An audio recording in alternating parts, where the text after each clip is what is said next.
What's up, beautiful people?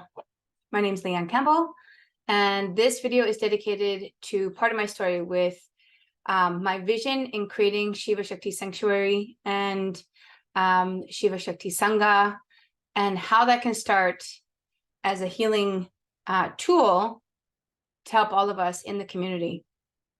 A little bit about my story and how I came to Shiva, and a little bit about Shiva just from the tip of my head. So we all know that Lord Shiva is a part of the Trimurti, which is the Trinity of Hindu culture, where he is the destroyer aspect of the Trinity. Now, we also know when we study Mahashiva Purana that he actually created the Trinity from nothing. So the beauty of all things is that he is a creator of everything. And his form and his place that he takes in the Trinity of God, his form and his place will be the destroyer, even though he is everything. And so he is the maintainer and the creator all in one. So as confusing as mythology gives us the aspects of the vastness and multi-dimensions of this consciousness that resides within us, we look for information, or it looks for us on this journey, so that we find purpose and meaning with life. Part of my journey as a child started with doing hatha yoga at age 15 to work on my physical body from a size 16 to a size 8 in high school. And yoga was my foundation every early morning with cardio and a good diet. What also started to happen, and which was naturally happening, which I now know by studying scriptures happens when we go into alignment with our soul with yoga, is the leaving of and the shedding of certain habits that are in our life, like drugs, alcohol, meat, all those things. They start to shed from our life. And so what yoga did for me, not only losing weight, it also brought me a lot more connection to my soul and my sensitivity and my ancient being, which is inside of me, the consciousness. How my consciousness was guiding me, how my consciousness was speaking to me. It took time, and there were significant pillars of awakenings along my path in the last 45 years. So being born Christian in a Christian Catholic family, I've been exposed to a mediocre lifestyle and family that has a lot of love, but also had their own karmatic cycles with happiness and not happiness on the journey. And so our inner quest comes naturally for all of us, and really depending on our availability to trust, and then to experiment, and then to realize. So a very big part of my self-realization came through my dedication to yoga since age 15, and the movement of that in my life, and how I started to recognize and realize aspects of these ancient teachings that had truth to them. And in the last 45 years, I've seen various stages of light coming through my body with various aspects of maturity and what this all means. So when I was 19, I had moved away from home, and I had a chance to be on my own away from home and listen to that intuitive voice, which was calling me to seek out wisdom of ancient teachings like Tibet Buddhism, Hinduism, Sikhism, all these things. And that was really triggered through my journey with yoga and how it opened up my curiosity for all ancient arts and the mystery school of life. Tantra being another aspect of the studies, yoga also being the foundation of the studies, and just being a part of growing with life and family life, and being a part of the world this way. So along my journey, I've had significant spiritual awakenings of trusting that something bigger than me was trying to communicate with me in many ways, in many shapes and form of energy and knowledge. And then silence experiences. When I was sitting in meditation, I had divine callings at the age of 19, which I knew and I understood, but I was very curious to try to understand how something of Eastern philosophy was really trying to grab my attention, which was really foreign to me, being born in the West and being born and raised Christian Catholic. So because of this curiosity and the feeling, my soul knew this feeling. My soul could understand I was having a direct connection with what we call God. And my consciousness knew it, and the amount of understanding, it was just knowing and trusting that, over the years, I've learned that it becomes more stronger and more integrated when I am alone and I'm not I'm not in situations where I have to compromise my truth or my understanding from within with anybody that's in my surroundings. And so the more I spend time alone, I was able to recognize this voice and this voice of truth and its way to communicate with me, my consciousness. Now, seeking information and seeking and trusting information, there are significant aspects of ancient wisdom that have been highlighted through my consciousness to expand my consciousness, or to seek to be the seeker on the path with understanding the beauty of this consciousness and this mind and body and spirit. And so yoga, I took my certification in 2006. And I did that to help all the other aspects of what yoga, what was offering me up till then, from about 1994, 1993, 1992, and all the way up. There's aspects of my journey of first starting with yoga and then coming into greater vast awareness of this vast consciousness that exists, that connects to us from within. While on this journey and trying to understand this divine inner calling of energy and this explosions of energy that would happen to me, I came across teachers, masters, gurus, many names, many travels, many life lessons, and a lot of experimentation. When we're doing our work on ourselves, we can tend to usually see what is the result of all the work that we do. Just like we go for a run, we see the results is that we usually feel a lot better. We feel more aligned and we feel happy and aware. So doing the same thing with experimenting with meditation practices, yoga, tantra, all different aspects, chakra healing, Reiki, all aspects of the whole universe of ascendant masters of masters, whatever lineages that we are trying to study, we come into this light space and light time energy field. And in there, we can see timelines of how this is all relating to us, or how it's being offered to us from other humans and from past, present aspects of it in our lives. So seeing that, experimenting with it, losing and gaining with life, there's one method I always utilize amongst many methods that I knew were very essential for this spiritual progression and maturity was yoga. It was a beautiful foundation. Many masters have been leaving their messages, and I have dibble-dabbled into seeing, knowing, feeling, trusting, experimenting with many, many works of many masters. And I definitely have come into a greater knowing and a greater calling that this is the work that I should be doing on the earth, not only to help myself expand in my consciousness, but truly and genuinely serve and help others. So one method, rooting ourselves in yoga, it leads us to yoke into the true consciousness of what we are seeking by using the body to be in certain poses, using certain mantras to also purify ourselves. We have experience of this divine bliss that we live in, and what yoga would call Satchitananda, truth, consciousness, and bliss. These words have been foreign to me in my journey of being born with an English-speaking voice, but energetically were really easy for my consciousness to pick up on and know and understand.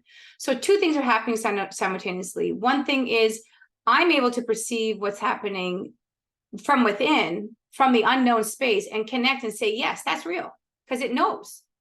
And then to take the chance to try to translate the meaning would just give me another beautiful moment in life to learn with this consciousness, with wisdom.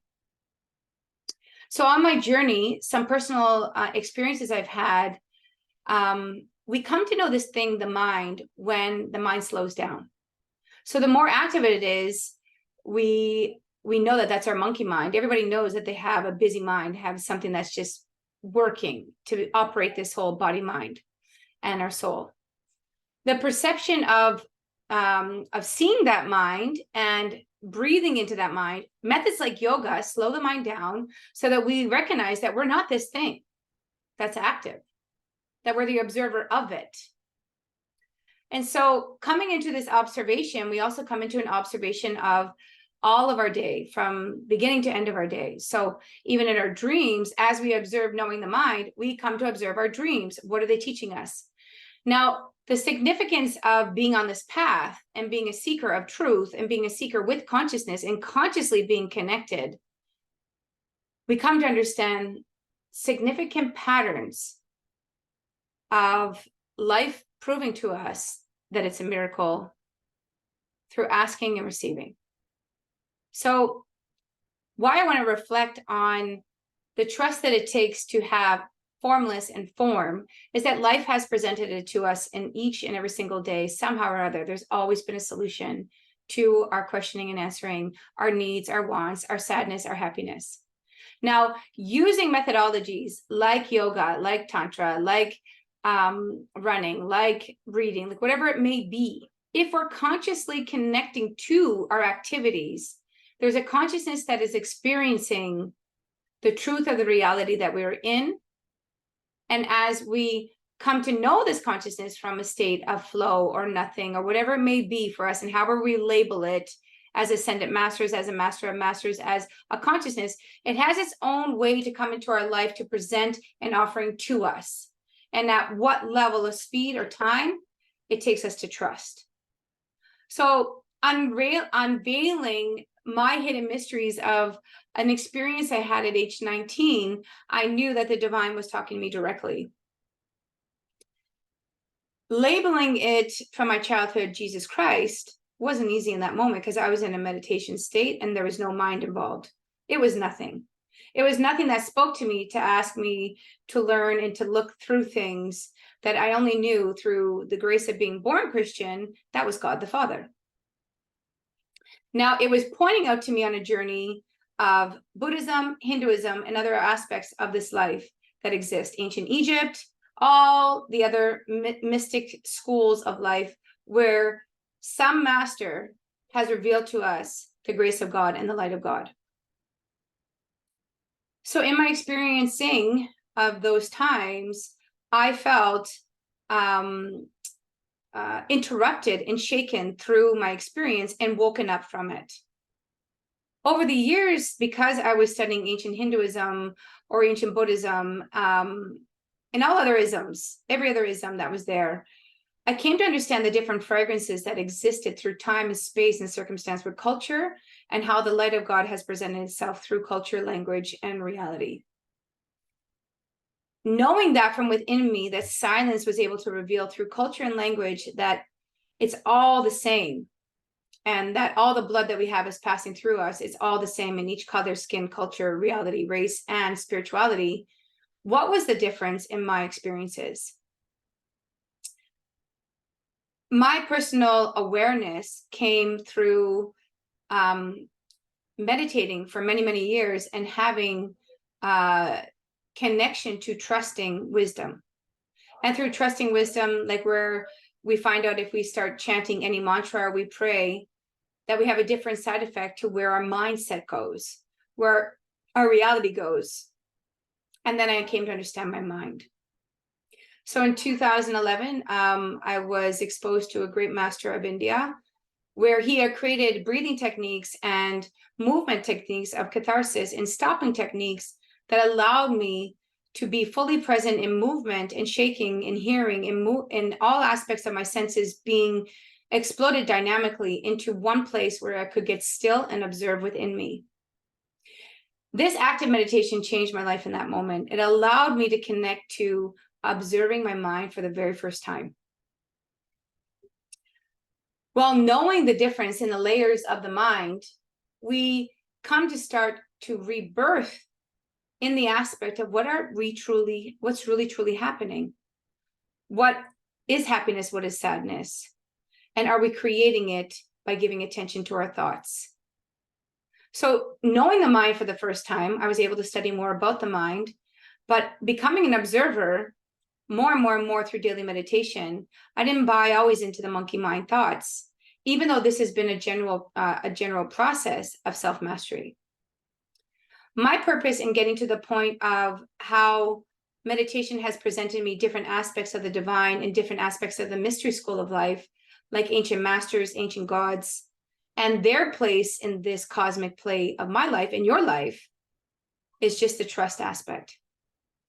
So through my process of being open and trusting and being curious to these ancient wisdoms, because I'm experiencing consciousness within me, I came to trust and to see through time and space with love and devotion, the calling I had with Lord Shiva, and seeing that significant wisdom that was left on the planet of how he conveys his messages, or how he will offer energy to wake us up at some point to remember him.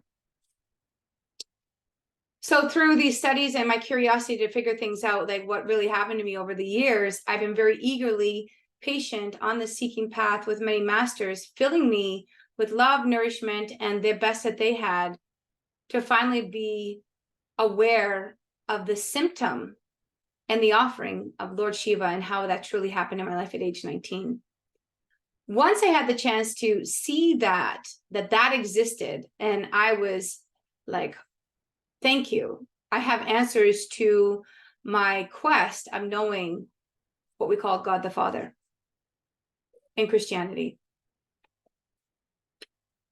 Having my experiences with Jesus, having my experiences with Mother Mary, having experiences with all the archangels, with life itself, I've come to grow through the maturity of light and ascension. And what does that truly mean? Now, all the scriptures are giving this opportunity for us to know that our body has to attain more light in order to be totally purified from the judgmental aspect of the mind, or the worriness of the mind, and the activity of the monkey mind. And so as we come into more fields of light within us, they call it enlightenment, we can serve more of that energy to the earth and to each other. Recognizing how this calling came to me and through me, I've been sitting in meditation for many years, and recognizing this gift of Shiva, I've been experimenting and allowing myself to trust others through reflectively knowing and discerning with what feels right and what I understand with my relationship. Now, through that process of sharing and reflecting, all the good and bad have been presented to me in multitudes of pure observation. And because Mahadev, he gives us this awareness not to judge and just to observe, the good and bad become part and parcel of support for each other. So as we purchase ourselves into thought patterns of good and bad, we go beyond the need to hanker on good and bad into just the pure observer with life. Stressing on the need for balance with this divine feminine aspect of the beauty and benevolence of purity that lies within us, just even within the left and right hemispheres of our brain, we come to see that our body is a temple and that we are a masterpiece of creation. How do we wake up with that attitude? We energetically come in alignment with knowing that, one thing, we got to protect it once we know it. Two, we have to be gentle with ourselves through the process of how we share it and how we help and serve others. And three, it's a natural tendency to be unconditionally loving and giving and creative.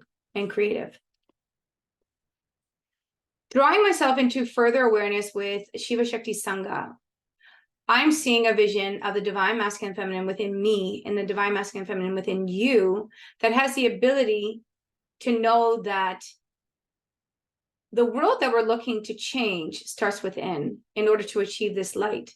So doing our self-practice, choosing great methods to help ourselves, to nourish ourselves, to better ourselves is first.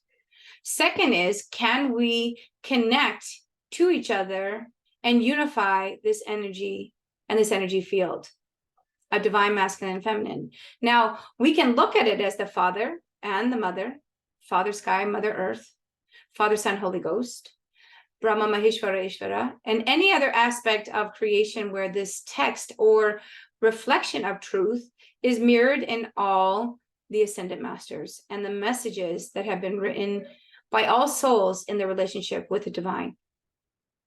The most important thing is that we're feeling good, that we're feeling contentment, and we're feeling peace. The uncomfortableness is the acceptance of the good and bad that we process through, with the amount of power that goes through our body while we're in this process. The amount of power and light that comes through us with knowing that we have good and bad within us through desire. And once we are able to accept that we have all these desires, we tend to realize and accept that when the light gets on a little bit more, we're more simple. And we're not as harmful to each other. And we're more graceful and kind. So coming back to Shiva and Shakti, how this has had a huge effect on me is recognizing in different communities, what are we doing to help and serve each other? In a Sangha, in a reality, in all that we're doing, every company and every business that's ever been made has a system where we're all serving each other. Every temple, every mosque, every church has the ability to come and to pray and to serve each other. Now, what state of mind are we in throughout our day is the biggest challenge for us to hold consciousness and happiness overall. So when I say creating a Shiva Shakti sanctuary, or a sanctuary that starts within our own homes, it's the conscious reflection to what methods are we using to keep the mind less and the consciousness more active. How is our relationships on the planet becoming more nurtured and more loving and going deeper versus destructive and harm to each other? That's the unconditional love of God. If God has the ability to love us unconditionally for all of our good and bad, and we become an observer to our mind, we tend to usually see that this greater, bigger energy that loves us so much is trying to reach us to become just as loving and forgiving and kind to help and serve each other.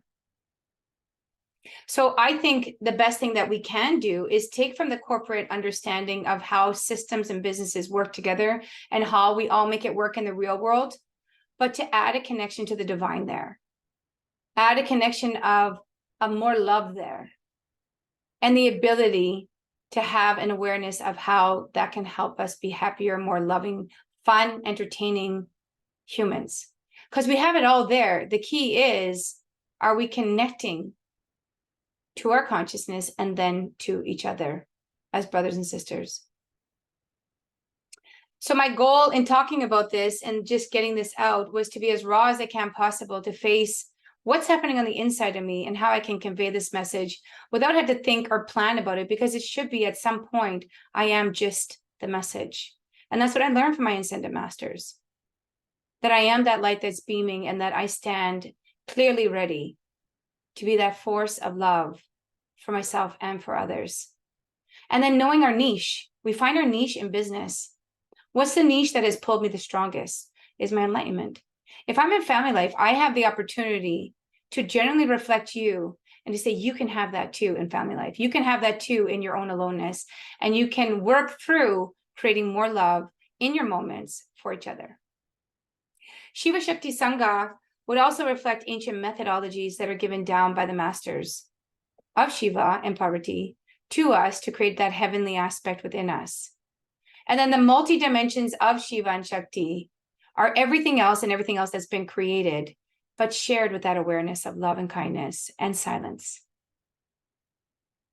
I think coming together at this time, after we've all had awareness on losing everything, we can only gain each other, and we can only be the pillar of change if we look into each other and feel a little bit more and love a little bit more and share a little bit more. Simplify and become more happier. That's my message about Shiva Shakti Sanctuary. I'm getting it out. I'm doing my best. And I send you so much love. Namaste.